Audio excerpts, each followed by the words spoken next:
give him one moment and we ride out. Alrighty. Well, I'm at Manic Moto in Queen Creek, Arizona. They're the Moto Guzzi dealer for this area. They also carry Beta dirt bikes. And here's my beautiful V7 Special on the showroom floor. Right out of the 70s. The people at Manic Moto gave me a pretty good price on the bike, and they were very courteous, cordial people, easy to get along with. And here's my bike out, getting ready for the test drive. The mechanic's going to ride it, make sure everything's functioning as it should. So if you're in the market for a Moto Guzzi or a Beta motorcycle, give the people at Manic Moto a call and see if they can do something for you. It's 113 degrees today in the Phoenix area, and I'm not riding the bike home when it's that hot. So I rented a U-Haul trailer and put it on the trailer, and I towed it home. I want to thank my friend Scott for going with me. He was with me when I bought my first new bike 48 years ago, and came with me today when I'm buying potentially my last bike. Initially, when I was looking to get a bike, I hadn't had a bike in 10 years. This is my 10th motorcycle, my 5th new motorcycle, but I haven't had a bike in 10 years. My last bike was a Harley Davidson lowrider that I modified quite a bit.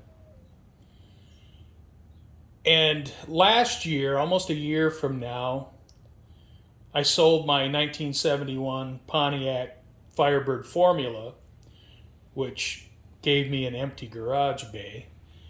And you know how they say where something empty likes to be filled.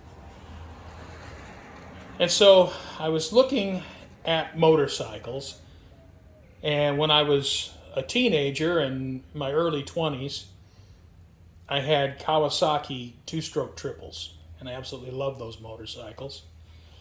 And so I was looking to buy an S3, S2, a 350, 400 triple, or an H1 or H2 500 or 750 triple. And the H2s are just crazy. I mean, they're $20,000 for a decent one. An H1, a nice H1 is $13,000. And even the S2 and S3s are, $7, $8, $9, even $10,000. So I figured, if I'm spending that kind of money, I might as well get a new bike. And when I was looking at new motorcycles, I wanted something different. I've had Harley Davidsons, and I've had Japanese motorcycles, and I wanted a European motorcycle. And so I was looking at the Triumph Street Twin, the BMW R9T, and the Moto Guzzi V7 Special. After watching just about every Moto Guzzi video on YouTube, I came to understand that these bikes are more about a leisurely ride. They don't excel at any one thing, but they're good at everything. And I'm 65 years old, and I was looking for a bike that was a little bit lighter. Harleys are generally pretty heavy. So I wanted a lighter bike that's easier for me to move around. I wanted a mid-sized bike. And I wanted something that wasn't too powerful, but I wanted something that handled well, had good torque, stopped well. It was a good package, comfortable to ride, and something I could enjoy. So I started looking at new bikes, and initially I went to the Triumph Street Twin. That's what I was going to get initially. But then I kind of looked at motorcycles in that class, and I also looked at a BMW R9T Pure, which I believe is the stripped down version, and then the Moto Guzzi V7. Well, the R9T is just not retro enough. It's the bike from the tank forward looks terrific, but I just don't like the rear end. It looks like a modern bike from the seat back. So that was out. The Triumph Street Twin is a beautiful bike, and there's just a bunch of them around, and I was looking for something a little bit more unique. And the Moto Guzzi V7, you just don't see them. And that was part of the appeal, to have something different. And another thing I like about the Moto Guzzi V7 is its ease of maintenance. Once the bike is out of warranty, well, I'll do all the maintenance myself, at least the routine maintenance. Adjusting valve lash, changing fluids, that stuff I can easily do myself. The Moto Guzzi V7 90-degree V-twin first came out in 1967, and this 2022 version is the fourth generation of the V7. It's 853 cc's, has 65 horsepower, and produces 54 foot-pounds of torque. It is a overhead valve, 2 valves per cylinder, 1 intake valve, 1 exhaust valve. It is a push rod motor, meaning the camshaft and lifters are in the block. Has push rods that activate the rocker arms in the head.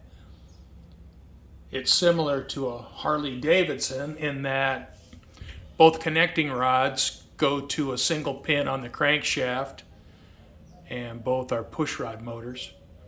The Moto Guzzi is a 90-degree V-twin, where the Harley Davidson is a 45-degree V-twin. But the single pin crank helps give it that distinctive exhaust note, and the Moto Guzzi has a beautiful exhaust note.